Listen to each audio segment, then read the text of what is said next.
Vamos a dar inicio a la segunda mesa de debate y para ello, bueno, pues vamos a continuar con el programa. Habrán visto que vamos a analizar el tema de la estrategia en diabetes y del Sistema Nacional de Salud.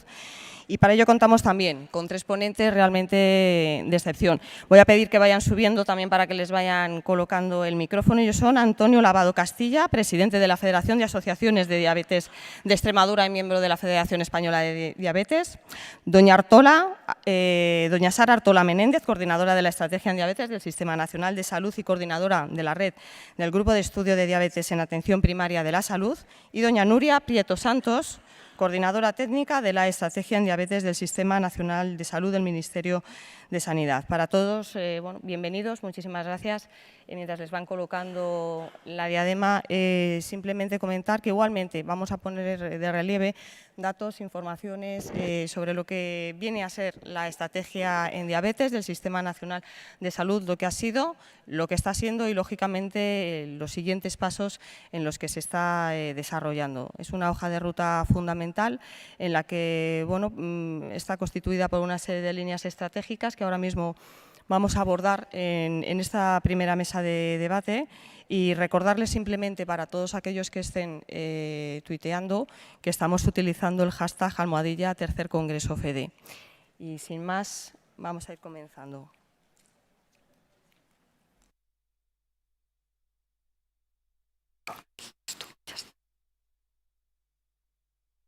Ya está. Muy bien, pues nada, bienvenidos una vez más y agradecer también en nombre de la Federación Española de Diabetes que, lógicamente, agradeciera, bueno, aceptara en un primer momento el estar aquí con todos nosotros. Me gustaría iniciar esta segunda mesa de debate, sobre todo haciendo un poco de memoria, ¿no?, de dónde viene este documento, realmente la estrategia en diabetes del Sistema Nacional de Salud. Aparece en un momento en el que se van gestando otra serie de documentos centrados en patologías crónicas y, lógicamente, la diabetes, por la prevalencia que tenía, no podía ser de otra manera, tenía que contar con un documento exclusivo, concreto y determinado. Con su nacimiento, con la puesta en marcha de este documento, Nuria, ¿cómo cambió y en qué medida la gestión de la patología por parte de la Administración Pública Sanitaria a nivel nacional y, sobre todo, de las comunidades autónomas? Bueno, primero de todo, muchísimas gracias por haberme invitado y por poder estar hoy con vosotros. Para mí, estas oportunidades de cercanía entre la Administración y los pacientes, pues verdaderamente como persona las valoro muchísimo.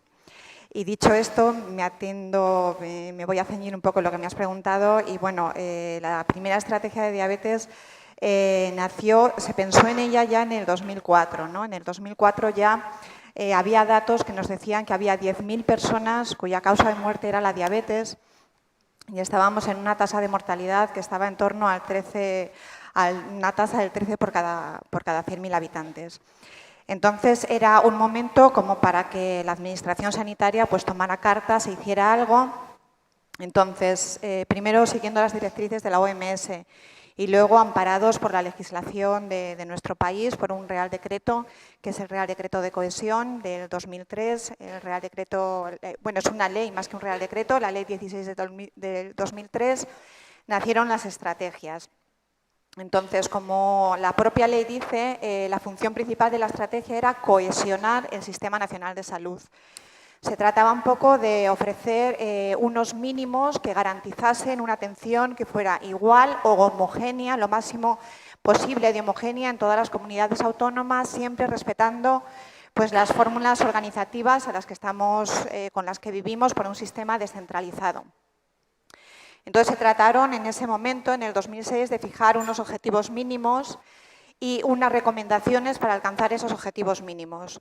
Posteriormente, bueno, pues la ciencia, el mundo de la medicina, fue evolucionando y fue necesario actualizar esa primera estrategia al año 2012. Entonces, la filosofía, de todas formas, siguió siendo la misma. El establecer una cohesión en todo el Sistema Nacional de Salud y establecer unos mínimos a los que tienen que llegar todas las comunidades.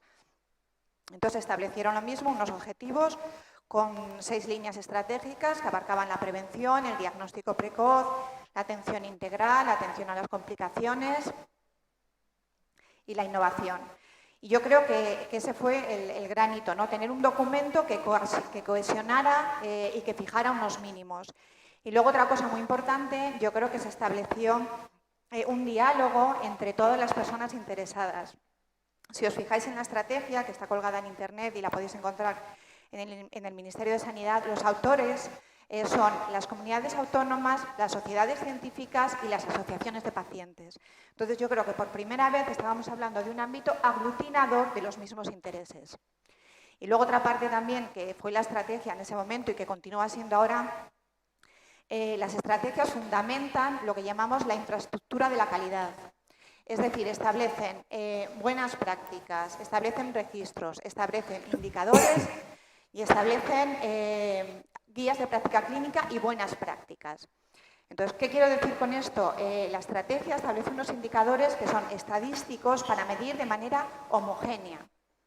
Y siempre son estadísticos que están fundamentados en las bases de datos disponibles. O sea, no queremos medir aquello que no se pueda medir o aquello que el médico no puede registrar. Los indicadores van a medir lo que se puede medir y vamos a conocer lo que hay sabiendo cómo podemos medirlo. Otra infraestructura importantísima de la calidad es lo que le has preguntado a mi compañero anterior, que son las guías de práctica clínica. Bueno, pues como sabéis, en el 2012 se publicó la guía de práctica clínica de la diabetes tipo 1 y en el 2013 la de la diabetes tipo 2. Ambas guías de práctica clínica lo que tratan es de disminuir la variabilidad de la atención. Es decir, que el prescriptor, el médico que va a hacer una actuación sanitaria tenga la base científica y con la evidencia suficiente para que haya una manera de actuar homogénea y disminuyamos la variabilidad entre Extremadura, Cataluña, País Vasco, o sea, que haya una manera homogénea de actuar.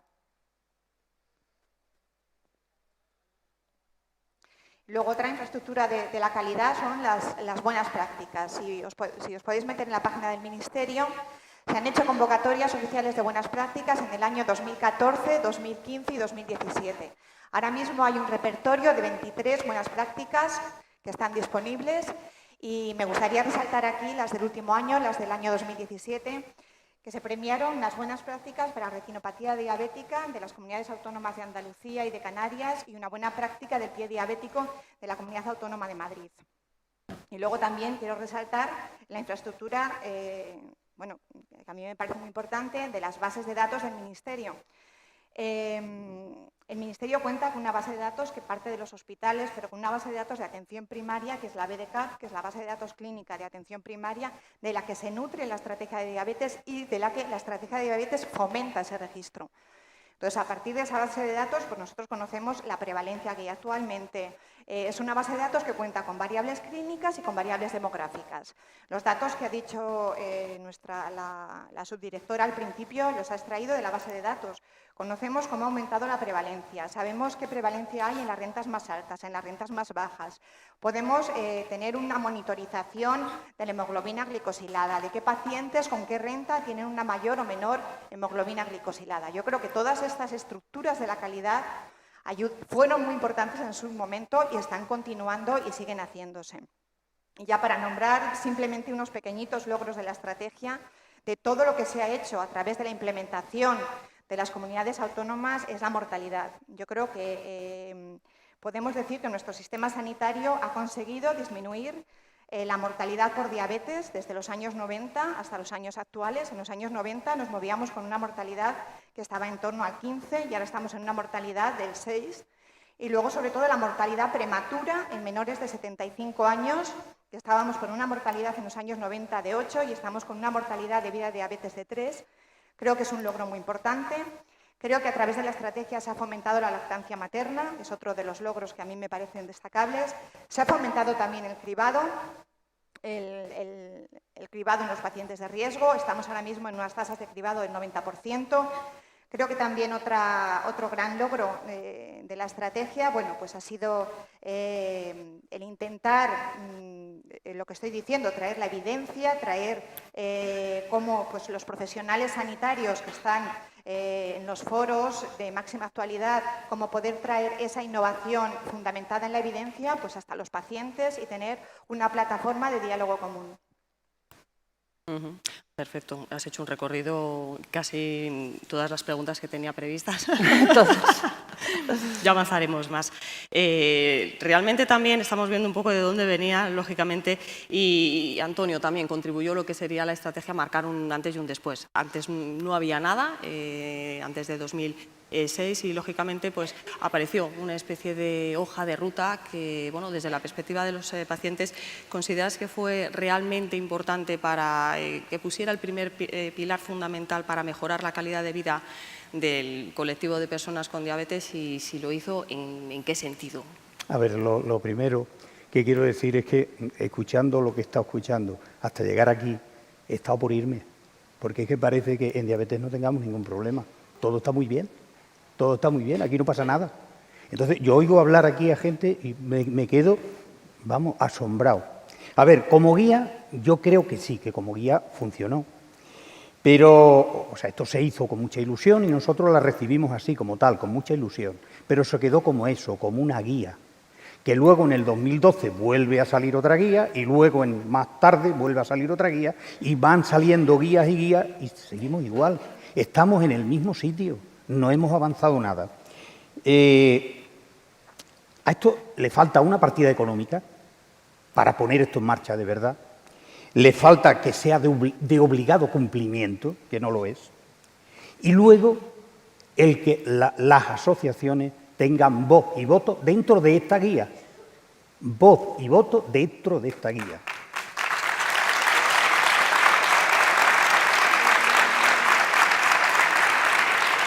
Gracias. Yo esto lo veo de la siguiente manera.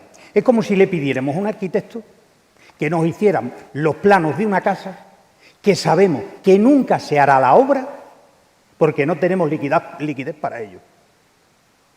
Y con el agravante de que no dejamos hablar al arquitecto con los señores que van a vivir en esa casa.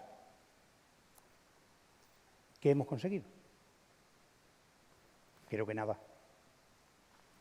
¿Se habló con las asociaciones de esta guía? Creo que no. Aunque el nombre de FEDE está en ella, en el inicio está FEDE, Ángel Cabrera. No lo entiendo. Porque yo he visto las 102 páginas, me las he leído enterita, 102 páginas, y no hay ni una sola mención que diga algo de asociaciones. Ni una sola mención. No sé si alguien de aquí lo ha leído. Yo lo he leído y no lo hay.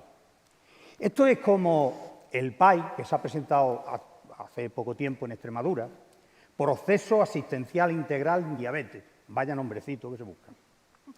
Se acaba de presentar. Es otra guía igual, que después de repasarla, me invitaron a la presentación y tal, no hay ni una sola palabra que mencione a las asociaciones. Ni una sola. Y yo, como guía, lo veo que esto debería decir que en la diabetes tipo 2, en primaria, en atención primaria, cuando un señor o una señora se diagnostique de diabetes, junto a la receta de sus fármacos, tiene que haber otra receta que diga asociaciones.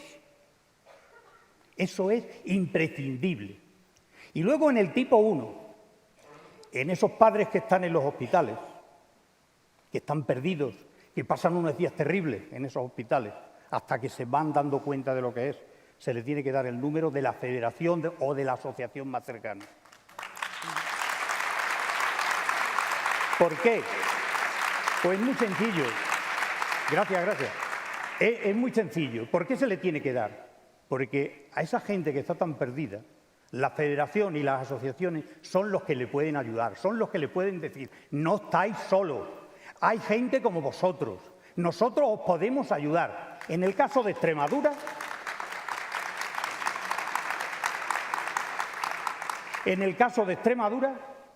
hasta damos atención psicológica, cosa que el Servicio Extremeño de Salud no da. Imaginaros. Entonces, yo ante esto, pues no puedo estar de acuerdo con estas guías, no puedo estar de acuerdo con el PAI y, por lo tanto, si a mí me pidieran de avalarlo, yo no lo avalaría. Lógicamente es un documento en el que falta, como muy bien dices, un elemento clave que son las asociaciones. Por lo que se refiere también a los profesionales sanitarios y viendo un poco más temas técnicos, Sara, realmente en el momento en el que nace, ¿no? Se pone negro sobre el blanco un documento con 29 objetivos, 55 indicadores, 5 líneas estratégicas que luego se van aumentando según hay una actualización. Y lejos de querer poner una línea estratégica por encima de otra que sea más importante, porque todos lo eran, ¿cuál destacarías en el sentido del momento en el que nace la estrategia, que es el año 2006? Bueno, muchas gracias. Creo que más allá de las preguntas, lo primero decir a todo el mundo buenos días y que agradezco poder estar aquí porque resulta una reunión de enorme interés.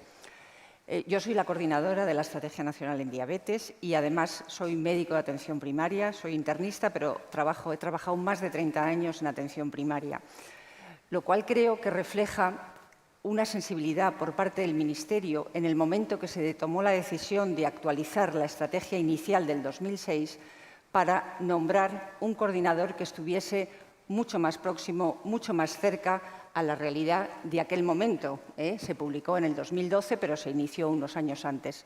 El tiempo transcurre y, indudablemente, hay un componente dinámico que obliga a reevaluar, a redefinir y rediseñar cuáles son los condicionantes sociales de cada momento histórico en la evolución de un país. Hemos pasado, la vida no empezó antes de ayer, hemos pasado de una visión mucho más centrada en la visión endocrinológica de la atención al paciente con diabetes, a trasladarla a este enfoque global y multidisciplinar, donde hay que tomar conciencia que el problema no solamente puede estar abordado desde esa perspectiva.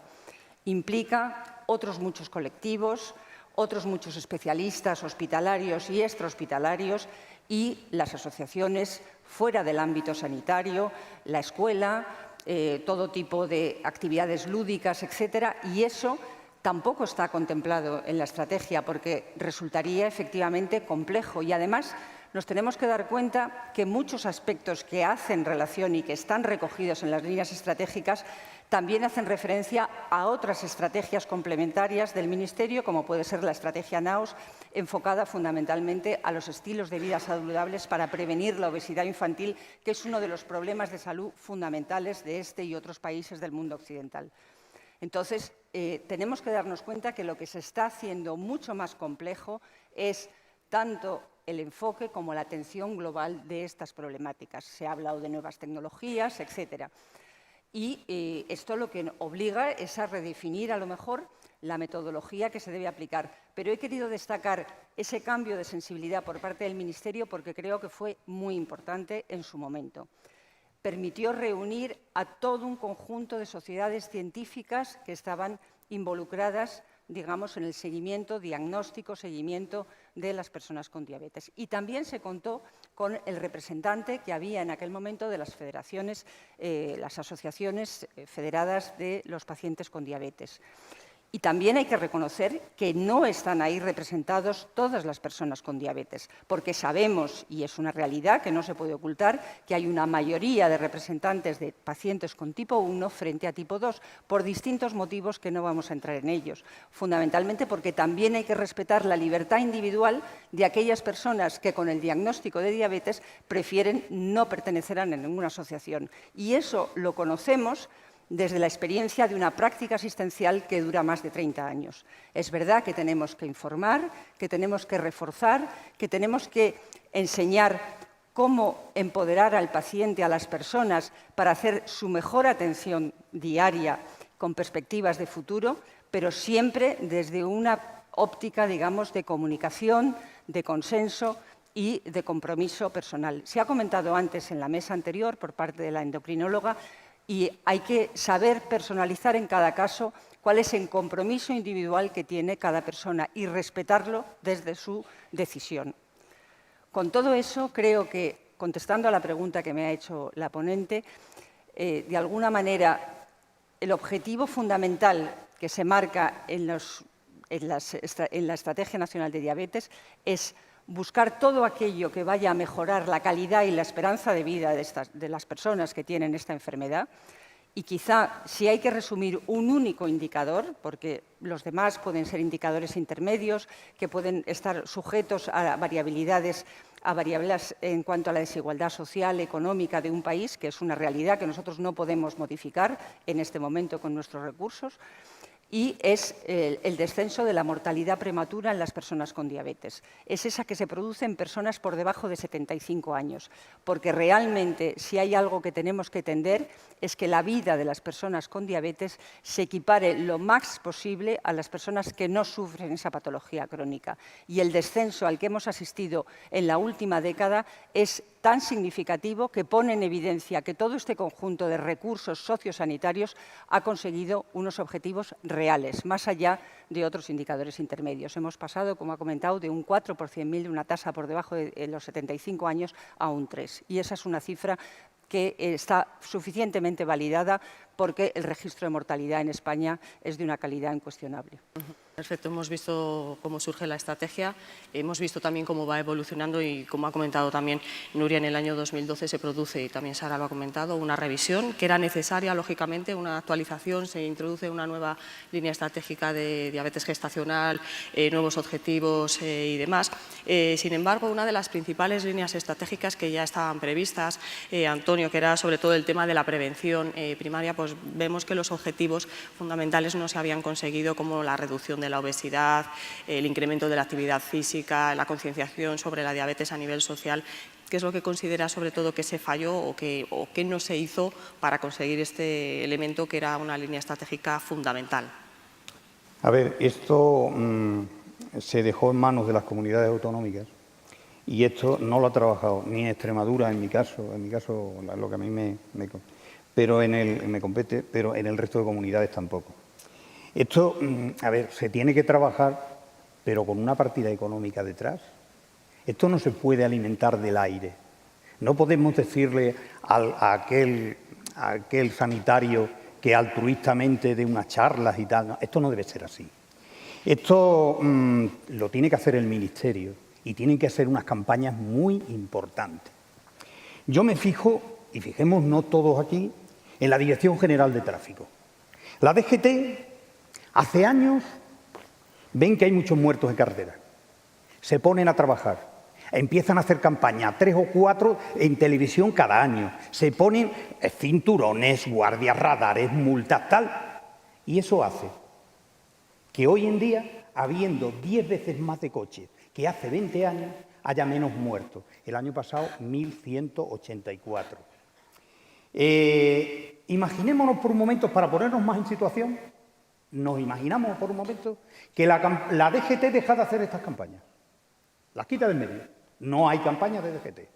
Y a la vez, una marca de coches anuncia en televisión que ellos hacen un coche que corre a 300 kilómetros por hora y que se salta los radares y no hay ningún problema. Y otra marca, claro está, para no quedarse atrás, dice, hacemos el mismo coche, pero el nuestro se puede saltar los semáforos en rojo. ¡Ay! ¿Se imaginan el caos? ¿Os imagináis el caos en dónde estaríamos? Pues ese caos lo tenemos en nuestra sanidad y la industria alimentaria. Lo estamos teniendo. ¿Quién está haciendo campañas? Nadie. Nadie. ¿Quién hace unas campañas de prevención? Nadie. Y sin embargo, nos encontramos en la televisión a todas horas del día que sale Coca-Cola, 40% de azúcares, diciendo que su bebida es la alegría de vivir. Sí, es así. Es así. Pero no eso solo. ¿Os acordáis del nocilla? Leche, cacao, avellanas y azúcar. 70% de azúcares. El otro 30% lo vamos a obviar, lo vamos a dejar porque mejor no hablar de ello. Mejor no. Y por si fuera poco, nos ponen en televisión que la única manera de sentarse felizmente en una mesa a cenar con toda la familia tiene que ser alrededor de una pizza. Oye, sí, no os riáis, es así. Y luego los espatés estos, que compra la madre de 3 en 3 porque los niños se lo quitan. O sea, esa es otra. Y mientras, en el ranking, Somos el segundo país de la Unión Europea con más problemas de obesidad. El segundo. Y vamos camino del primero, ¿eh? 1 de cada 4 adultos tiene problemas de obesidad en España. Y si nos acogemos a los niños, es 1 de cada 3. 1 de cada 3. ¿Y qué estamos haciendo por ello? ¿Qué estamos haciendo? Nosotros, me meto yo también, ¿eh? Yo también, las asociaciones, ¿qué estamos haciendo por esto? Nada. ¿Y qué importancia le estamos dando? Ninguna. Parece ser, y digo parece ser, que los 25.000 muertos en España por diabetes tienen mucha menos importancia que los 1.184 que se han matado en las carreteras españolas este año pasado. Y me diréis, hombre, pero claro, es que eso es de una manera traumática, lo de las carreteras. ¿Me podéis decir, para las 5.000 personas que han tenido amputaciones de pies, qué ha sido? ¿No ha sido traumático? Yo...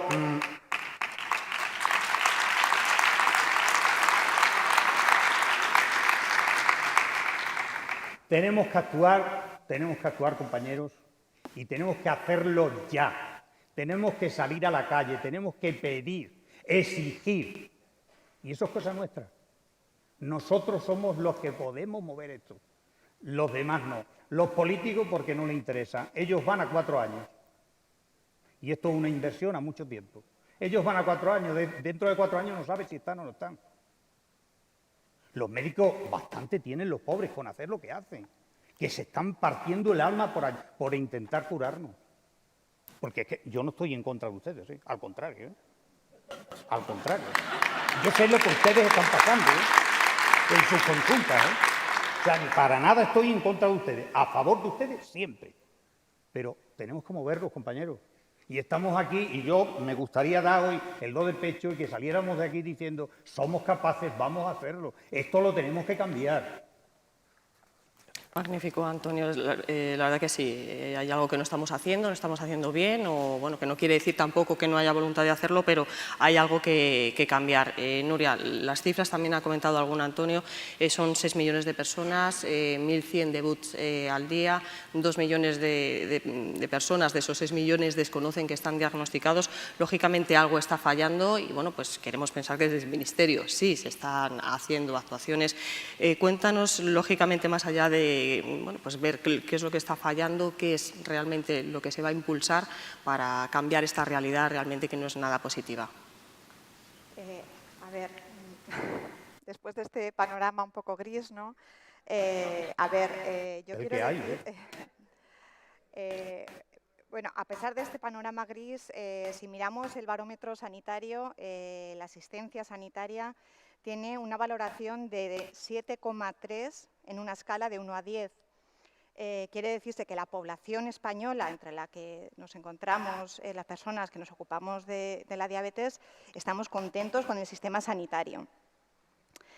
Ahora mismo hay 13.100, he traído aquí la cifra, creo que son 13.111 centros de atención primaria esparcidos por todo el sistema nacional. Ahora mismo hay 1.200.000 personas que están recibiendo antidiabéticos orales y 339 personas que están recibiendo insulina o análogos de insulina. Quiero decir con todo esto que el sistema sanitario funciona y la población lo reconoce. Entonces, ¿qué está fallando? Pues yo creo que desde el sistema sanitario se está haciendo todo lo posible por mejorar esta calidad de vida y por intentar ofrecer la mejor atención, el mejor diagnóstico y la mejor curación, incorporando de una manera eficiente todos los avances que llegan. ¿Qué pasa? Que es verdad que es una enfermedad en la que influyen muchos factores de riesgo. Entonces, los factores de riesgo hay que controlarlos con una cosa que es muy complicada, que es el cambio de comportamiento de las personas. Entonces, el cambio de comportamiento es una decisión personal, es una concienciación de la persona. ¿Cómo tiene que hacer una persona un cambio tan grande en tus hábitos de vida? Por supuesto, con información y, por supuesto, con un entorno propicio y que te favorezca. Yo, desde luego, creo que A nivel gubernamental tiene que haber unas políticas multisectoriales donde los entornos, los ayuntamientos, las ciudades favorezcan una calidad de vida en los entornos para hacer deporte, en la calidad del aire, en los entornos amigables, y creo también que es muy importante la información en la alimentación y la información de lo que recibimos. Pero al final, la manera en la que uno educa y la manera en la que uno se comporta es una decisión personal. A pesar de todo esto, las instituciones y el Ministerio de Sanidad entre ellos dijo, bueno, pues es verdad que tenemos algo que hacer para influir en este comportamiento. Entonces, por esto vino la estrategia NAOS en el año 2005. Por eso, ahora mismo, el Ministerio, dentro de toda la estrategia NAOS, que depende de la Agencia Española de Seguridad Alimentaria y Nutrición, y es una estrategia enfocada directamente a los problemas de nutrición y de obesidad, está iniciando un programa para un mejor etiquetado de los alimentos, para intentar controlar la publicidad en los menores de 15 años, para que haya una mejor información, lo que estoy diciendo, del etiquetado, y tiene un compromiso de aquí con un horizonte temporal de 2020 para mejorar la composición de los alimentos respecto a las grasas, los azúcares. Entonces, yo creo que se están haciendo cosas. La estrategia NAOS tiene una herramienta que se llama EducaNAOS, donde hay muchísimos folletos y muchísima información para que llegue a las escuelas, para que llegue a las escuelas de atención primaria y para involucrar al entorno educativo. Y luego, como ha dicho antes la subdirectora de promoción, también el Ministerio lanzó en el año 2013 la estrategia de promoción y prevención. Bueno, pues esa estrategia tiene 3 ejes muy importantes. Uno que es parentabilidad positiva, que quiere decir que hay que educar de 0 a 3 años. Lo que hacemos de 0 a 3 años es una inversión. La calidad de vida que vamos a tener en el futuro y la prevención de las enfermedades empieza ahí, antes del nacimiento y también de 0 a 3 años, educando en cómo hay que alimentar, cómo hay que comportarse, cómo hay que disminuir el sedentarismo, cómo hay que comer fruta, cómo hay que comer variado. Entonces, creo que es verdad un poco lo que está diciendo nuestro compañero, que hay mucho que hacer para controlar los factores de riesgo, que las instituciones tenemos que trabajar sobre todo unidas. Un poco lo que dice la Organización Mundial de la Salud, que hay que trabajar de una manera PAN, ¿no? PAN social y PAN política, ¿no? PAN quiere decir lo más grande, trabajar de manera intersectorial. El Ministerio de Educación, el Ministerio de Sanidad, los ministerios de Deporte, los ayuntamientos, las asociaciones de vecinos. Creo que tiene que ser una concienciación bastante global, pero desde luego cómo uno se comporta es una decisión bastante personal. Perfecto, sí, has comentado algo muy importante, que son todos los agentes los que tienen, lógicamente, que trabajar para conseguir los objetivos, y es la Administración la que también define, como has comentado, esas políticas multisectoriales, y parte de esas políticas, esos objetivos, deben de ser, lógicamente, luego implantados en lo que sería la práctica clínica por parte de los profesionales sanitarios. En este ámbito, con el objetivo de poder llegar a conseguir esa educación, esa formación, ¿puedes considerar que el colectivo de profesionales que atienden a las personas con diabetes cuentan con las herramientas adecuadas para, lógicamente, lograr ese ingente trabajo de, sobre todo, educación diabetológica, formación y concienciación e incrementar la calidad de vida? Bueno, efectivamente, yo creo que ya se ha expuesto y de una forma muy completa y valorando todos los aspectos, que alcanzar esos objetivos no se puede pretender acotarlo al ámbito sanitario, al ámbito de la consulta diaria o de la atención hospitalaria, porque eso es verdaderamente un sector muy reducido. Es decir, pasamos la mayor parte de nuestra vida en la calle, en el trabajo, en el ocio, fuera del ámbito hospitalario. Y lo que constituye el momento o el contacto breve, porque realmente a lo largo de la vida de las personas es un contacto breve si lo analizamos, pues nos debe hacer aprovechar ese mensaje, aprovechar esa comunicación, que no solamente sea informativa, sino que vaya acompañada, pues a través de las técnicas de comunicación por parte del profesional sanitario, de ayudar a modificar en la medida que se pueda esos estilos de vida. Yo creo que cada vez más, desde luego en el ámbito de la atención primaria y también hospitalaria, se está haciendo un esfuerzo por parte de las distintas comunidades, pues de incorporar en los programas asistenciales esos métodos de mejora de la educación diabetológica, del conocimiento no solamente en el ámbito de la prevención, con los estilos de vida, que van incluidos en las consultas de pediatría, porque es ahí donde la madre fundamentalmente es la que va a iniciar esa formación de todo el entorno familiar. Cada vez es un aspecto más integrado, pero indudablemente sigue siendo el eje básico del plan de alimentación y de ejercicio físico en una familia. Y junto con eso, pues indudablemente ayudar por parte del médico, de la enfermera de atención primaria, que son los profesionales sanitarios con los que los pacientes están más próximos. Sabemos que la mayoría de los pacientes que están asignados a una consulta van a tener al menos un contacto en un periodo máximo de 3 años, lo cual pues, nos hace tener esa oportunidad fundamental y existe una forma de evaluarlo con la cartera de servicios en la que de alguna manera se evalúan los indicadores para ver si se está cumpliendo o no se está cumpliendo esas recomendaciones. Pero más allá de todos estos esfuerzos, también hay que contar con el feedback de las personas, de los pacientes que se sienten partícipes y, digamos, en ese binomio que tiene que integrarse entre el médico y la enfermera o el pediatra y la enfermera, según la edad de las personas, y la propia persona, el propio paciente que acude al sistema público de salud, pues alrededor de ese binomio tiene que girar el resto de las recomendaciones. Perfecto, hemos visto un poco de dónde venimos, dónde estamos y bueno, la última reunión que se realizó por parte de la estrategia justamente bueno, pues, va a hacer un año ahora casi, el pasado 8 de noviembre, hubo una reunión también impulsada también por parte de la Federación Española de Diabetes, también de alguna sociedad científica. ¿Qué es lo que se determinó, qué es lo que se habló ahí, Nuria, y que se fijaron lógicamente pues, unas líneas de trabajo a partir de ahora que pueden marcar un poco el devenir de la estrategia? Bueno, efectivamente, hubo una reunión que fue un poco la evaluación de todos los indicadores que había en la estrategia. Todos los indicadores que se habían analizado se expusieron a las comunidades autónomas en julio y luego se expusieron a todo el comité técnico, donde estáis también las asociaciones de pacientes, pues los resultados que había en ese momento. Esto era en noviembre del año pasado y en el devenir de los meses que han transcurrido, pues han pasado muchas cosas a nivel de país y también en el Ministerio de Sanidad. Pero bueno, a partir de esa reunión lo que se hizo un poco es luego a título desde la Secretaría Técnica pues recoger las inquietudes de muchas de las sociedades y también por vosotros por parte de FEDE. Entonces, de algunas de ellas se están llevando a cabo directamente y otras pues se están haciendo en el Ministerio de una manera un poquito más global.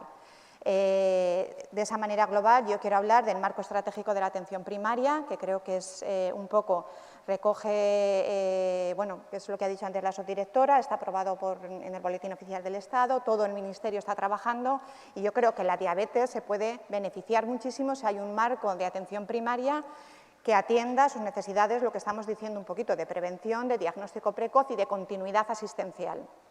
Entonces, yo creo que este marco de atención primaria, que no estaba cuando hubo esa reunión y que ahora mismo está y está trabajando y hay mucho, pues bueno, tiempo dedicado a que esto sea un éxito, pues va a ser un gran beneficio que va a obtener los pacientes que tienen la enfermedad de diabetes. En este tiempo también era algo que no había en esa reunión y que ha surgido pues porque han sido las cosas, que ha sido el trabajo de la igualdad del acceso a la función pública. Bueno, desde la estrategia, que sepáis que desde enero de este año, del 2019, hemos estado revisando cada una de las convocatorias públicas que se ha hecho a nivel civil y a nivel militar. Nos hemos leído cada una de las convocatorias y en el momento que se ha detectado que se podía hacer una exclusión genérica de diabetes de manera implícita o de manera explícita, el documento se ha revisado, se han propuesto cambios, se ha propuesto otro redactado y vosotros también como FEDE pues estáis contribuyendo a esta igualdad en el acceso a la función pública. En este tiempo también hemos estado impulsando que las guías hay que actualizarlas y hay que ponerlas pues, un poco en el contexto científico actual. Ahora mismo el calendario está previsto que a finales del próximo año, del 2020, otra de las cosas que preguntabas al compañero, habrá una nueva guía de práctica clínica de diabetes tipo 1 y de diabetes tipo 2. Bueno, y otras de las cosas que se están haciendo, bueno, pues es continuar impulsando la BDCAP. Continuar fomentando. Cuando hubo esa reunión que tú me preguntas, se presentaron datos de la BDCAP hasta el 2015. Ahora mismo tenemos datos hasta el 2017, con lo cual hemos estado volviendo a aglutinar otra vez todo ese registro. Y luego, bueno, pues también estamos sacando un convenio con el Ministerio de Ciencia, Universidades e Innovación para que desde la estrategia de diabetes conozcamos la inversión que hay pues en la innovación, conozcamos qué proyectos innovadores, qué dinero se están gastando, qué es lo que hay en innovación. Pues estamos trabajando también en acercarnos un poquito más la estrategia de diabetes a la parte de innovación. Y yo creo que luego también, pues como vosotros sabéis, la red de escuelas jugáis como federación un papel muy importante y se está pensando en reforzar y en consolidar no solo que las escuelas de salud estén cada una en su comunidad autónoma, sino trabajar en red y trabajar de una manera un poco más coordinada y beneficiarse unas escuelas de pacientes de unas comunidades de otras. Creo que esa es otra también de las cosas que se han ido haciendo estos meses. Y se han fijado, se ha trasladado la importancia, ¿no?, de esa calidad de atención asistencial. Sara, ¿qué elementos serían claves, lógicamente, para conseguir esos principales objetivos de atención asistencial, de calidad y, sobre todo, pues, en temas, pues, por ejemplo, prioritarios, pues el tema de la formación, recursos humanos, recursos económicos? Yo agradezco mucho esa pregunta porque creo que a veces uno, desde su propia decisión, tiene que hacer una reflexión y lo invito a todo el mundo a que la haga, ¿no?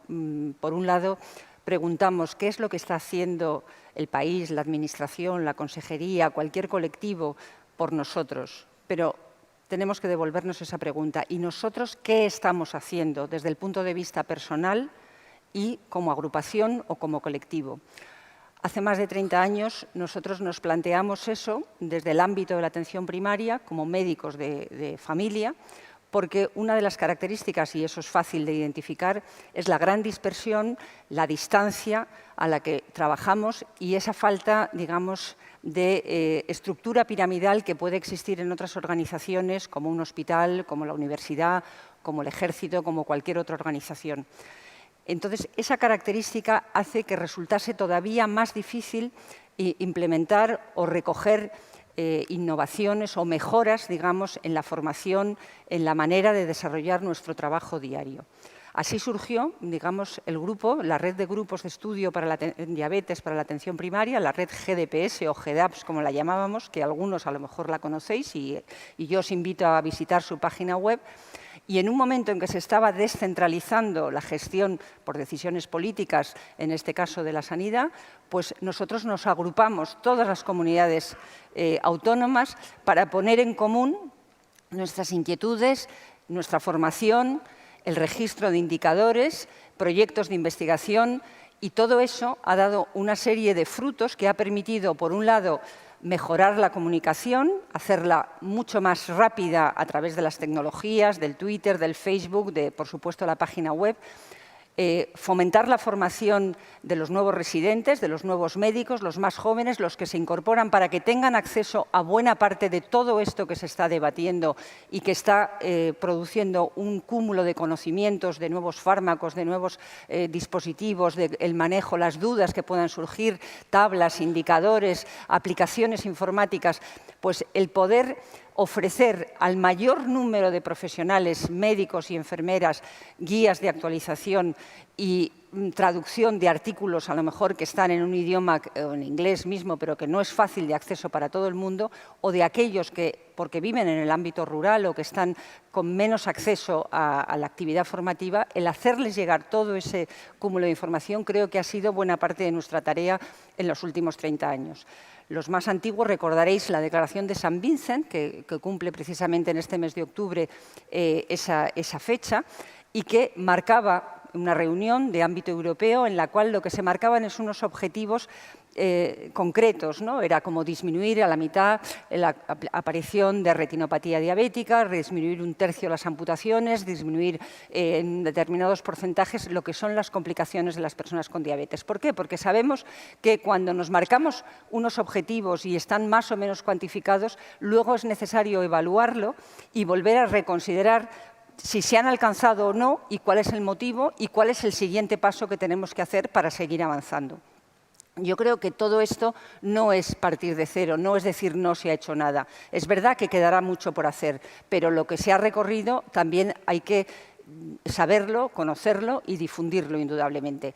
Y en este momento, de una manera que fue absolutamente altruista y sin apoyo de instituciones ni políticas ni de otro tipo, pues se ha conseguido echar a andar, seguir avanzando y tener unas perspectivas de proyectos de investigación y de formación para todo aquel que quiera adherirse, no solamente médicos, enfermeras, sino cualquier otra especialidad, como pueden ser los podólogos, como pueden ser los nutricionistas, los endocrinos, etcétera, que sabemos que muchas veces, me refiero en este caso a los podólogos, tienen difícil acceso al sistema sanitario y hacen que pueda haber dificultades para el manejo de las unidades de pie diabético, etcétera.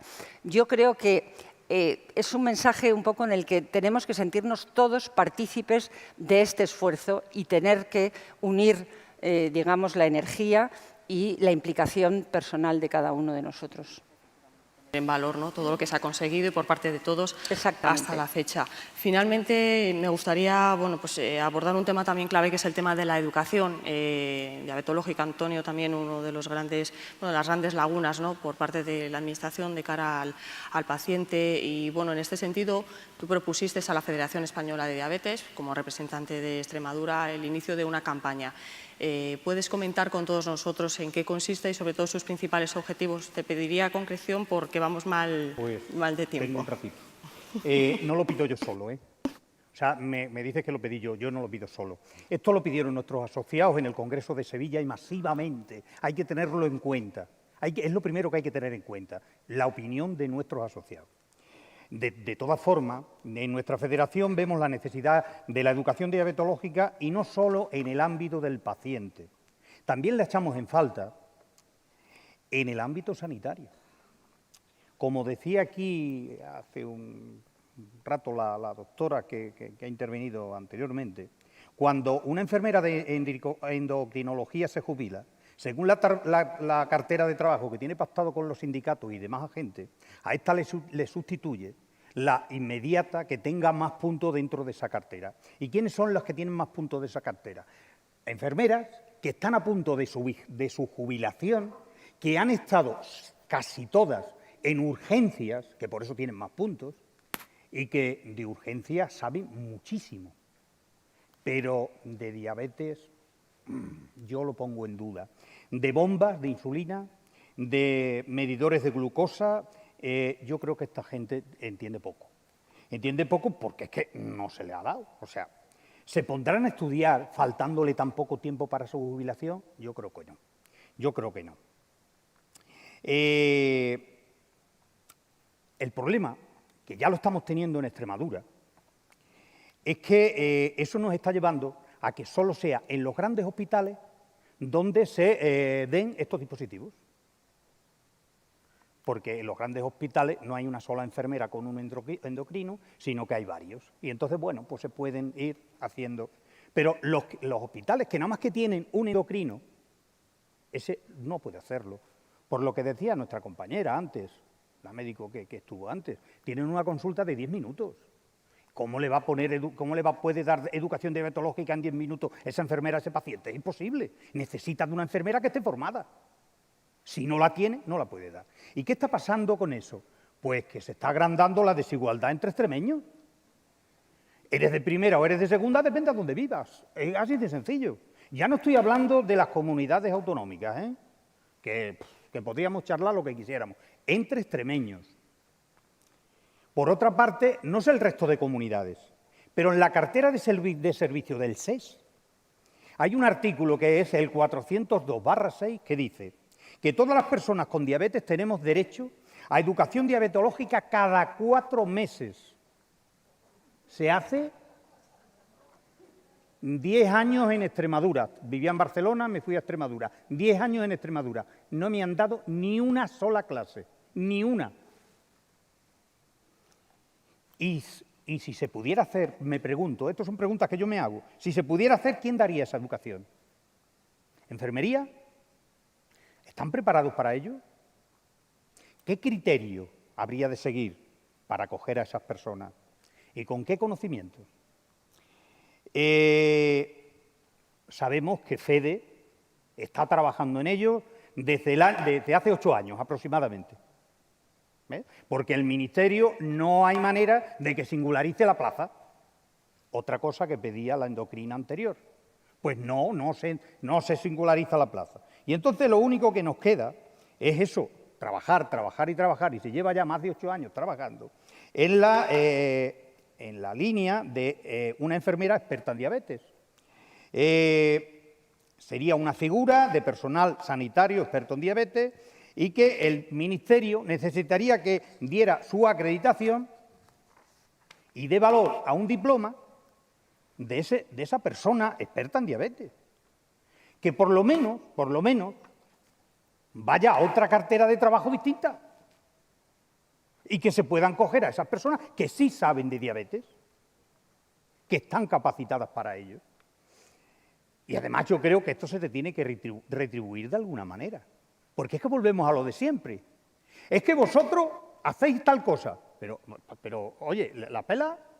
¿Yo dejo a mi familia de mi casa para hacer esto y lo hago altruistamente? No, esto no se puede hacer así. Esto no se puede hacer. No podemos basarlo en la escuela pública que ahora quieren montar o que están montando en toda España, comunidad a comunidad, que se hace todo altruistamente. Yo soy agente de salud por parte de Extremadura. Pertenezco a la Escuela de Salud de Extremadura. Yo he dado un montón de charlas. Sí, claro. Hasta los viajes me los he tenido que pagar yo. Hasta los viajes me los he tenido que pagar yo. ¿Así podemos ir a algún sitio? Yo lo veo difícil. Entonces, desde Extremadura creemos que es el momento de hacer este movimiento, de hacer presión en la calle, empezando por una recogida de firmas que tendríamos que hacer todas las comunidades autonómicas, todas las federaciones, pero que esto lo tiene que liderar FEDE, porque es la única manera de que se mueva así todo el colectivo, porque es necesario. Magnífico, Antonio. Pues vamos a finalizar y simplemente en una frase, porque ya me están dando un toque por el teléfono de que vamos mal de tiempo, desde nuestras áreas concretas en las que habéis estado exponiendo estos mensajes, ¿cuál es en una frase en donde las asociaciones podían contribuir a impulsar, a mejorar la estrategia en diabetes? Sara, por parte de los profesionales sanitarios, en una frase. Pues muy brevemente, creo que FEDE se tendría que hacer mucho más visible a los profesionales sanitarios. Es verdad que aquí tenemos una oportunidad magnífica, pero probablemente yo creo que un reto que ya se ha intentado en otras ocasiones, pero que habría que volver a retomar, es la participación coordinada a través de las sociedades científicas, que probablemente sea el órgano de expresión donde se ven reflejados los profesionales, médicos, enfermeras, etcétera, pues los pacientes. En una frase, Nuria, desde la Administración Pública. Bueno, yo creo que FEDE, creo que desde que yo estoy llevando esa estrategia tenemos muy buena relación y yo espero seguir trabajando con FEDE en todos los planes operativos que iniciemos ahora. Estamos trabajando en la conciliación de la medicación, no directamente con FEDE, pero con los pacientes. Al alta hospitalaria, queremos trabajar con la conciliación de la medicación en atención primaria. Yo creo que con FEDE hay que trabajar por la adherencia a la medicación, por el uso seguro de los medicamentos. Ahora mismo el Ministerio va a editar un libro hablando de educación diabetológica, que es dirigido específicamente a la población pediátrica y a la población adolescente. Han participado las asociaciones de pacientes. Vais a encontrar un capítulo escrito por los pacientes donde ellos exponen sus sentimientos, cómo han afrontado el debut de un niño diabético, los miedos que han tenido, cómo han superado las barreras. Entonces, ese es un ejemplo de cómo seguimos trabajando con ellos, bien sea directamente con FEDE, con otras asociaciones que también representan a los pacientes con diabetes. Ese es el ejemplo que tenemos que seguir y yo, desde luego, bueno, tú me conoces, cualquier plan operativo que inicie, voy a levantar el teléfono y os voy a llamar y voy a preguntar qué os parece, qué opinión tenéis y qué perspectiva podéis aportar. Ha sido así, Nuria. Y Antonio, en una frase, ¿en qué Mira, podemos...? yo lo que veo, lo principal de todo esto es que es la educación. Tenemos que crear desde la educación la necesidad en el paciente de cuidarse. En nuestra enfermedad, por las características que tiene, no duele, no se inflama, no da fiebre, no hay esa necesidad en el paciente cuando debuta en diabetes. No tienen esa necesidad. Y esa necesidad solamente se la crearemos con educación. No hay otra fórmula. No hay otra fórmula. Tú le puedes recetar el mejor fármaco, que sé que se está haciendo, pero si el señor no se quiere curar, no se va a curar. Y así tenemos un 50% de pacientes que durante su primer año abandona el tratamiento. Eso lo tenemos que evitar, tenemos que pelear por eso de esa campaña de educación que pido. Y no me cansaré nunca de pedir. Tenemos que concienciar a la gente de que hay que educarse en diabetes. Y creo que es el momento de echarse a la calle, pedirlo, hacerle lo que sea, firmas, lo que sea. Y si hace falta, pues irse a la puerta del ministerio. Y si hace falta encadenarse, pues yo seré el primero. Y hacer lo que haga falta. Bueno. Antonio, muchísimas gracias, Antonio, por ese mensaje, que yo creo que ha sido pues, en un auditorio que ha sido muy bien recibido, por supuesto. Y simplemente despediros y daros las gracias por estar con nosotros en esta mesa de debate. Muchísimas gracias. Un aplauso. Gracias a vosotros.